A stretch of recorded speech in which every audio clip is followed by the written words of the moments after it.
This is Professor Campbell showing you the financial reporting process. Now, this is the first 4 topics in Area 1 financial reporting. So we're going to take the blueprint, the very first page of the blueprint for Area 1, and prepare the 4 financial statements, which are the core of the financial statements. The statement of cash flows will be done and presented separately. So on the agenda, we have to prepare a multi-step income statement, a statement of comprehensive income, the statement of changes in equity, and then finally, a classified balance sheet. And by the way, they're in that order. They are not prepared in the order in which they are enumerated in the topics. They are prepared in this order.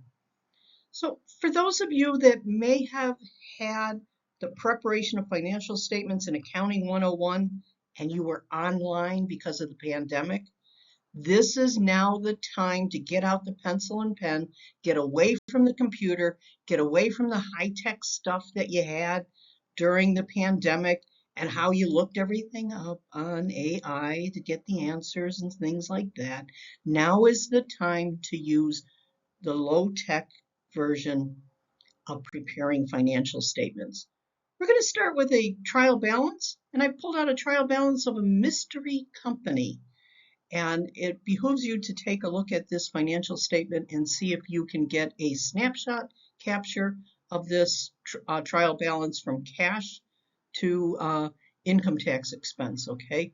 So this is something that we're going to need to prepare the financial statements. So we need a final trial balance, and it should be balanced. So we look at the totals to see if it's balanced. We make any adjustments that the TSB may have had, such as depreciation or a bank reconciliation or something like that. So this is all final adjusted trial balance. So what I have is an example of an income statement, and I love this company for their simplicity.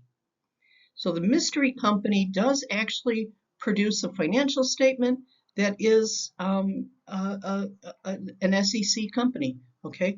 We'll talk about that later. But let's take a look at the steps of a multi-step financial statement. The revenue, the gross profit is the first step, and then the operating income is the next step. So we subtract just the operating expenses, and then we identify other income and expense. And the next step is income before income taxes, okay, the IBIT. And then we deduct income tax expense or benefit is added. And finally, our net income. Income statements should show in a public company the net income per share, basic and diluted, and the weighted average shares used in the computation for basic and diluted. So that's our standard framework of an income statement. The next statement we look at is a statement of comprehensive income. We start with the net income that we just calculated and add any other comprehensive incomes net of tax. So available for sale securities is one, cash flow hedges is another. Of course, you could have foreign currency exchange or pension type things. In this particular example, we just have 2 of the items that are in the comprehensive income, net of tax. All right, so then our next statement is statement of shareholders' equity. It could be statement of stockholders' equity, could be statement of changes in equity. All are acceptable.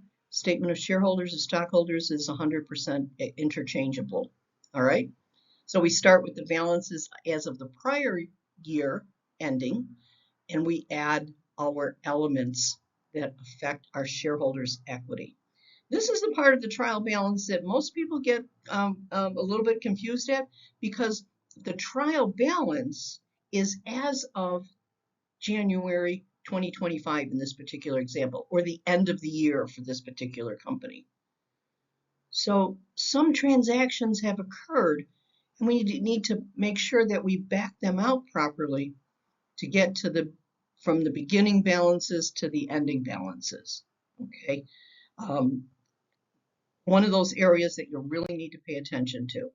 And our final step is the balance sheet. Even though our trial balance starts with the cash and cash equivalents, we don't start there with our financial statement preparations.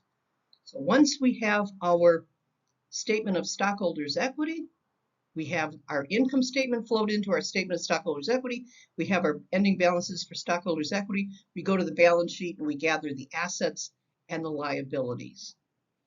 And lo and behold, our assets equals liabilities plus stockholders' equity. The old accounting equation comes out. All right, so our AICPA blueprint so far, for FAR, it's going to be the preparation of financial statements from a trial balance and supporting documentation. It is in topic general purpose financial reporting for profit entities. Items number 1, 2, 3, and 4 only. This is going to be what follows is going to be a demonstration of no-tech, low-tech method of slow motion learning, retention, and attention to detail in the construction of financial statements. Go ahead and please do the handwritten financial statements because there's a lot of details that you could see that could help you in the creation of the financial statements. Chances are this would be on an Excel type framework. It would have drop-down menu things. Maybe it has a drop-down menu thing that says accounts receivable. Maybe it has a drop-down line that says accounts receivable, comma, net.